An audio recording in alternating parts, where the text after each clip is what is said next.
Not to toot my own horn or anything, but I am an expert in international espionage, having watched several documentaries on the subject.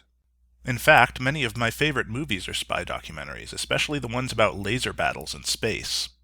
So when I heard that there was one coming out starring Gary Oldman and featuring almost all the actors in the entire world, naturally I went to see it. I was a little disappointed at the lack of realism. There wasn't a single hovercraft, invisible car, or underground base in the entire thing.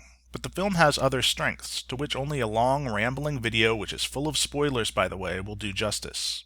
First, some background. The movie is based on the novel of the same name, written by John le Carré and released in 1974. Le Carré is the pen name of David Cornwall, who was a for-real spy working for British intelligence under diplomatic cover in Germany during the 60s.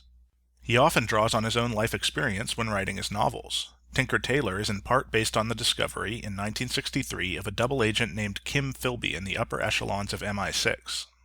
The novel codified and popularized the mini-genre of the mole hunt. In fact, it introduced the term mole to the vocabulary of popular culture, and it's deservedly seen as a classic to this day. That's the book, and here's one thing to understand about the movie version. It's not the book. It never could have been. The book has 300 and some odd pages to spend following the protagonist, George Smiley, around a complex and unfamiliar world as he unravels what might be the most elaborate web of lies in literary history. That never could have been crammed into just a couple hours of screen time, and the filmmakers wisely chose not to try. Instead, they present a simplified adaptation of the plot and characters while focusing on something else: mood. If you've watched my Blade Runner video, you know that mood is important to me. It creates the emotional backdrop for the action on the screen, and it's the thing that most sticks with you when you're done watching. The mood here is muted. Muted colors, muted dialogue, muted trumpet. But there's something more going on, something that's best understood by acknowledging what seems like a weakness. This movie is hella confusing. I'm a guy that prides himself on being able to keep track of things. I'm the one who, years after watching The Wire, remembers that this guy's name is Savino and he got off with a short sentence because the bag was just full of baking soda. So usually I'm on top of this stuff, but in Tinker Tailor I was only just barely keeping up. When I first saw the movie I hadn't yet read the book, and the uncertainty that continually nipped at my heels is an important part of the film's atmosphere. Keep that in mind as I make one of my trademark expert segues: Goethe. Goethe was an 18th and 19th century German poet and playwright who's kind of a big deal in the literary world. You may have heard of his most famous work, Faust, about a character of the same name who makes a deal with the devil. A recurring motif in Goethe's work is his description of the world as a labyrinth, an impenetrable web of cause and effect so complex that it defeats mortal understanding. In this analogy, the ability to see all of the labyrinth's various twists and turns is a privilege reserved for the divine. Characters who attempt to navigate this labyrinth as best they can are sometimes called Faustian heroes. For a good hero, you need a good labyrinth, and what better labyrinth than the world of espionage? A world of secrets, code names, and hidden agendas. A world where most people are lying most of the time. A world where the personal and political blend into each other until they're nearly indistinguishable. There's a phrase that's been used to describe this world, a phrase lifted from a T.S. Eliot poem, and whose origin is attributed to different people depending on who you ask, because of course it would be. That phrase is wilderness of mirrors. It's perfect, right? A wilderness of mirrors. Best labyrinth ever. Well, second best labyrinth ever. But how to portray this in a movie, especially one that has to tell such a complex story under serious time constraints?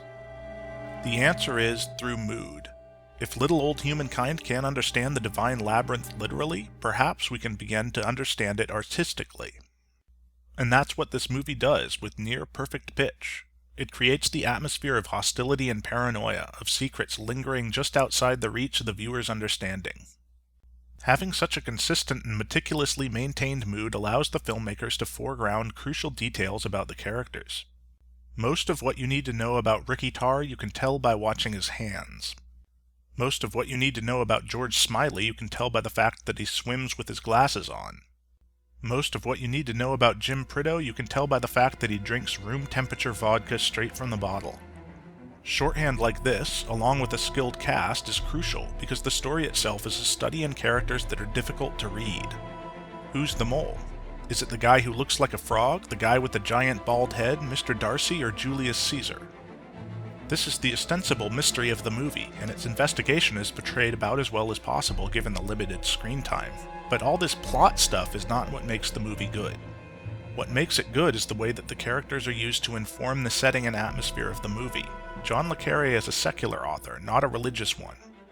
Goethe's Labyrinth may be a creation of the divine, but the Wilderness of Mirrors is a creation of its own inhabitants.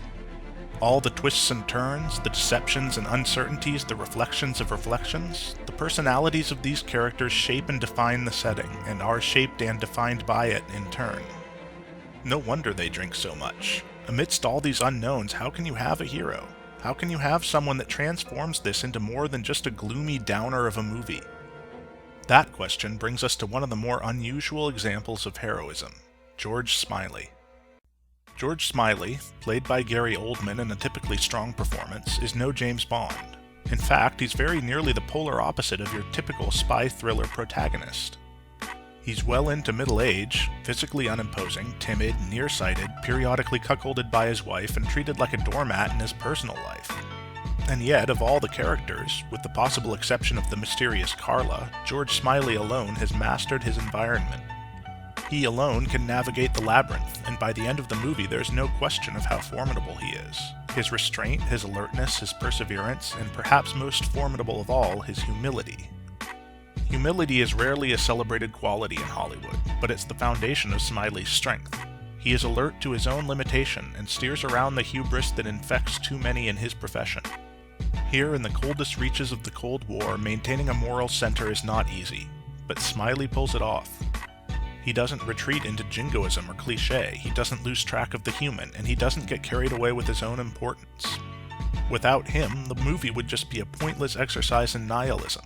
With him, it's something more. The overall effect of this movie is impossible to describe. Every time I try to wrap words around it, it slips free of their grasp and takes on a new form. In an earlier video, I discussed a quote from a play called The History Boys. There are no other words, meaning that any attempt to describe the effect of a piece of art is inevitably going to fall short.